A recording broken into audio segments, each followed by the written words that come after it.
Yo, yo, welcome to your day off. My name's Corey. Of course, I'm sitting next to my bud, Tone. What's up, Tone? What's up, brother? How you doing today? I'm good, man. So, this is really cool. So I actually found today's guest on Instagram, and she's just such an incredible artist that I couldn't stop. Well, two things. One, she's an incredible artist, and two, she's kind of like created a niche market in the hair world for us. And like the more I follow her, the more you just kind of understand what her talent is and what her artistry is. It's funny because when you first mentioned this person's name, and I start researching them, and I'm looking at it, and the more that uh, I was researching her, the more I became obsessed with her. The more I get that. She is a true artist when it comes to hair. There's no doubt about it, and the way that she's approaching hair is just a little bit different. It's not, it's not layers and balayage. She's got her own. Like I said, just she does those things, but yeah, she does a lot more than just that. And absolutely, she's a pretty cool, man. She's the coolest of the cool. Well, you want to introduce her? I think it's time, right? Let's do it. So, Miss Rollie Locs, welcome to your day off. Thanks for having me, guys. Do you say all those super nice things about everyone or just me? We say those things about you because it's the truth, really. I mean, it's funny because like my when he first came to me, you know what I mean? I was like, okay, that's cool. And then literally as I'm starting to research you, I became a huge fan. So oh my God, thank you so much. And Corey's like, I thought you would. I thought you'd like it, man. Yeah, you're incredible, Rollie. It's pretty amazing. Thanks. A couple things. Let's just jump right in, Tone. Yeah. So before Rollie Locs, where did you grow up? Where are you from? I'm here in St. Petersburg, Florida, and I pretty much grew up here. I would say I started my hair career in Orlando. I originally moved to Orlando to go to University of Central Florida, to please my parents and go to college, but I knew deep down that wasn't for me. So I studied studio art and went through all 4 years of college just making ceramics and drawing naked people, which was super dope. And then I got a job as a receptionist in a really well-known salon out there. And I think that that's kind of like when it hit me, I'm like, oh my God, I can interact with people and I can do hair. And that's like kind of how it all started. So then after college, I realized like I'm going to cosmetology school. My parents were not happy about it. They were like, we paid for you to go to school and you're supposed to be a lawyer. Actually, my mom says I should be a news anchor, but that doesn't make any sense because I have like dreads and tattoos. So like, I don't know what news station she watches. The new news station. For real. Yeah, right. But so then I started doing hair in Orlando, specifically dreadlocks, and then I moved closer to the water. I mean, so now I'm settled in St. Pete. That's it. I mean, we didn't mention it before, but Rollie Locs is a just an incredible, like it's such a unique thing. Like I don't even know if we have words for it, but she's created this incredible like niche out of doing like dreadlock, and I'm going to call it dreadlock art because it's so much further than just like dreadlock hair, right? It's yeah, for sure. You do. I mean, you do have a true artistry background. I mean, yeah. And bringing that into our world is is blessing everybody else in our industry. Yeah, it's pretty crazy. Thanks. It's like it's kind of been a little bit of a struggle though, because I feel like a lot of times other hairstylists just think that like, oh, she's just like a dirty hippie and dreadlocks are gross and like those people smell and they don't wash their hair. But it's so much deeper than that. Like dreadlocks mean so much to the people that I visit, and I have people travel from all over the world to see me. And so to me, that tells me that they care a lot about their hair. Yeah, no doubt. And they allow me to pretty much do whatever with it. Something that's going to be on their head forever. Before we get too much further, I mean, let's jump into that a little bit. Like, tell me about, are dreadlocks dirty? I mean, let's debunk some of some of those thoughts. Well, the people that I deal with do not have dirty dreadlocks. You actually do wash your hair once a week is what I suggest. And I don't use any products. I just use a crochet hook to do the maintenance. So I'm like basically making a whole bunch of tiny knots. And then the products that I do use for for shampoos and stuff like that are always going to be like paraben free, silicone free, sulfate free, all of that stuff. So nothing really gets built up inside of them. So they are clean. Uh-huh. And like when one were to shampoo their dreadlocks, it's not like a normal head wash, right? Do they have to kind of like squish it into the dread? Does that make sense? Yeah. I always tell everybody just to focus on scrubbing their scalp and get in there really good and like pretend you're washing a dog, like scrub it like so good. And then let the shampoo fall into the dreadlocks and then like squeeze them like sponges. Oh, perfect. Yeah. So yeah, it's pretty normal. When you went to cosmetology school and you came out and you're full-fledged hairdresser, when did you discovered you wanted to do dreads, or you got into dreads? I mean, how long into your career? So it was kind of like ass backwards. I started wearing dreadlocks, when I was in college and stuff. I made the extensions and I just tied them in my hair and I wore those for a really long time. And then when I started working as a receptionist in the salon, I was in that environment and it was like a cool, trendy salon. So a lot of people started asking me about them. So I would make a bunch of extensions and then just sell them to people. Then I realized, like, wow, this is a really lucrative business. Who knew so many people wanted this? So then I went to cosmetology school and I went in there like full focus on I'm going to do dreads, but they didn't teach that in my school.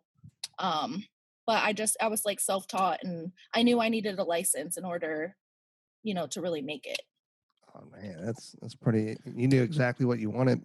I mean, Yeah, definitely. It's crazy. Like, I don't know anyone that's at a cosmetology school being like, I'm gonna be a dread expert. Yeah, it was interesting for sure. That's pretty cool. Yeah, they should the Viking. Yeah, you know that show, The Vikings. Yeah. Yeah, they should bring you on that. I mean, you know what I mean? Because when I look at some of your work, it kind of reminds me of some of those characters with half braids, dreads, kind of like coming at you like a warrior. Yes, I love it. Yeah, that's love that. Great.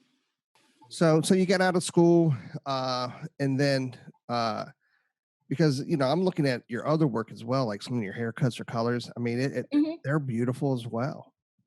Thanks. I think that I've just always had an eye for it. I've just always loved to create and play with color. Like I said, I was in school for art, before doing hair. So it's just always been, I'm a very visual person. So you just have a natural eye. Yeah, sounds like it, right? Right. The eye that I'm jealous of. Yeah. I fight every day for it. So just to back up what Tony was saying, so you do more than just dreadlocks, right? I do color.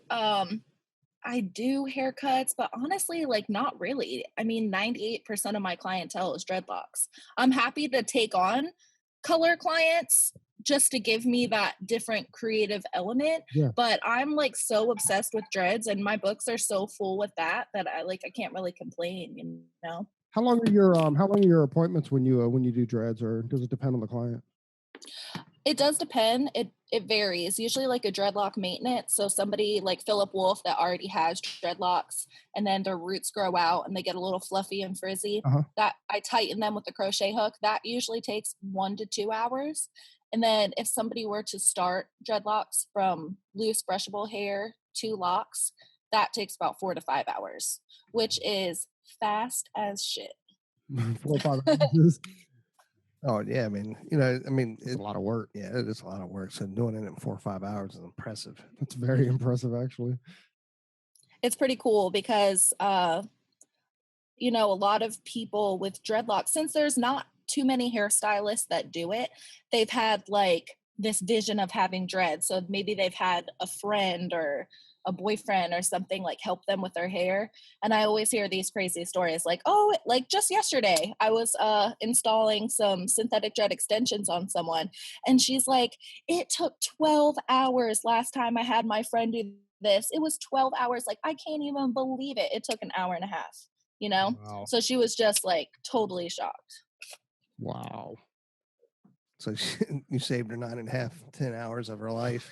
Exactly. Right. Yeah, well, you know what? What's the value? What's the cost of that? To save 12 hours of somebody's life. How did you? Yeah. From a business perspective, how did you figure out like what your costs were going to be in that jazz? That's interesting because I think I'm still kind of learning that. When I very first started, I charge minimal. But now that I see my value and how much demand there is for my service, I charge about $100 an hour, and then it also kind of varies on the service and the person. So But you working fast is hurting your business. yeah, right. So that's kind of like what I realized as time went on, that charging hourly um wasn't really helping me. So for like basic maintenances, I charge hourly, but anything else is like a custom price. So if somebody was to start a full head of dreadlocks from brushable hair, I charge anywhere from like 800 to 1,000. Well, that's not too bad either, though. I mean, if you look at like what extensions are, you know what I mean? Right, right. And that's kind of like what I was trying to base it off of, to be honest, because I feel like so many women pay, for their fusion tip or tape and extensions or whatever. And I kind of wanted to see how much that cost and then kind of mimicked it a little bit. Right. And it's such a specific, because nobody, I mean, there's people out there that do extensions, but there's very few people out there that does dreads the way you do dreads. And Right. your dreads are you making them, or do you purchase them pre-dread? Are they already dreaded when you purchase them? Absolutely not. I make everything by hand. And everything is custom. So you can choose synthetic hair, you can choose human hair, you can choose your length, you can choose your color. It can be ombre, it can be braids mixed with dreads. Like, I'm down to do anything. And I make all of the dreads prior to the appointment. Which is, a lot of people can't say about extensions. So, you're charging the same as, as a lot of people doing extensions, but yours is actually handmade. I mean, she's Right. Right. Maybe I need to like mark these prices up, and we're not going to let my clients listen to this podcast. Right. So Rollie, you actually buy extension hair and then you dread that stuff up. Is that how it works? Yep, exactly. So if there's any extension companies listening to me talk right now, feel free to sponsor me. Oh yeah. Fantastic, right? I'm definitely looking for some sort of sponsorship. I think it would be ideal to have, sorry about that, guys. It would be ideal to have an extension brand behind me, because everything that I do is extension related. And, why not? Help me out. I help you out. Absolutely. Have you reached out to any, do you have like preferences of particular extensions you use that you like better over than another? Don't mention them by brand, but are there? Well, I used Hair Talk extensions on Doug Theo's dreadlocks. Yeah. Those worked out pretty nice. Have you reached But out no, to I any, don't. have you reached out to any of those guys to see if they would sponsor you? No, I haven't. I haven't reached out to any of them. So you make your own extensions and stuff. Are those available to outside people too? Like, do you sell them to either your customers, or if other hairdressers inquired, would you sell them to them? Or actually, I'm not going to answer that for you. You answer it. Actually, the way it works is I have people email me inquiries about what they would like to have done to their hair. I think a lot of people have more questions than answers in the beginning. So I have everybody direct their questions to my email, and then I check them, and I sell and ship dreadlocks internationally. Although I have max amount of orders right now. So I'm currently not making and shipping any more of my dreadlocks unless you're local. Or I travel also, like monthly. I'll go to a different state, and I put that out there on Instagram, like, oh, I'm going to be in LA next month. If anybody wants to get some dreads done, then they can email me and I'll make them custom for them. But I'm no longer just like shipping and handing them out. Now I'm only making them and installing them myself. Is that because the time became an issue? Time has become an issue for sure. Well, that's a good problem to have, huh? It is. I can't complain. How do you scale that? Yeah.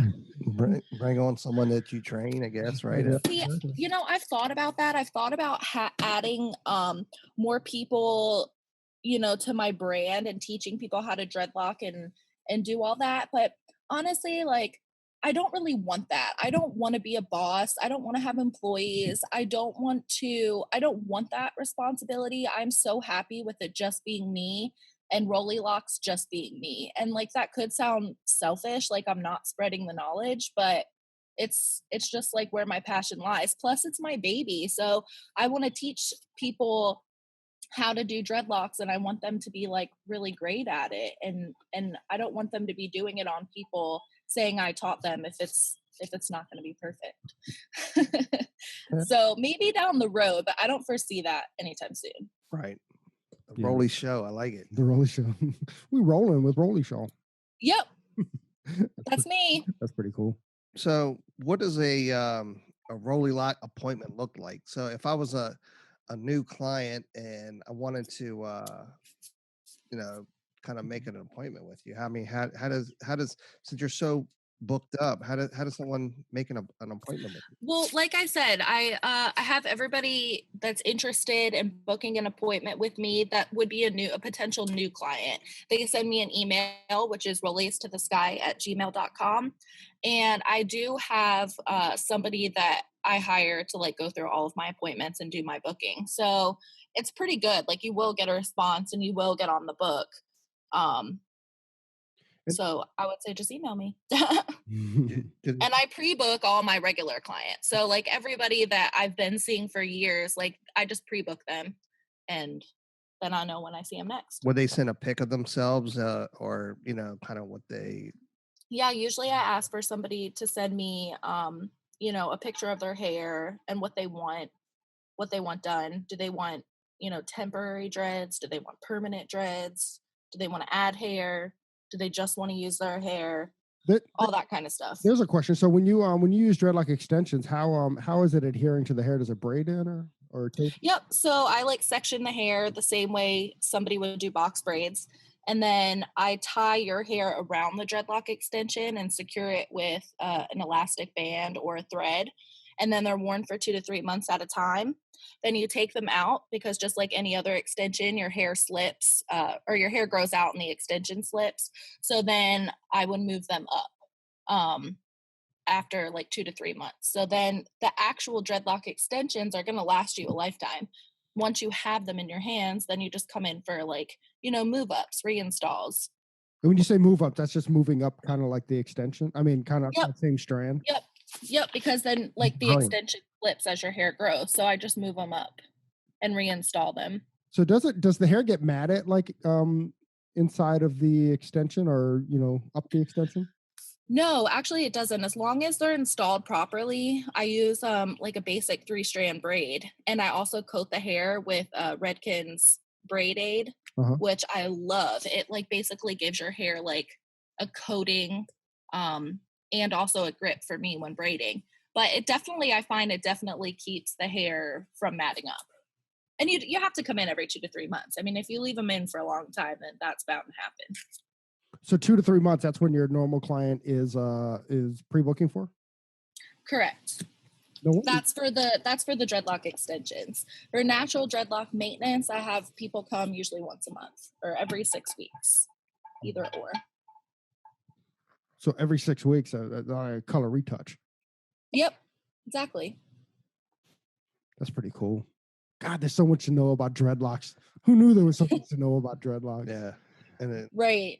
Yeah, they're pretty tight too. I mean, I know, it's pretty cool.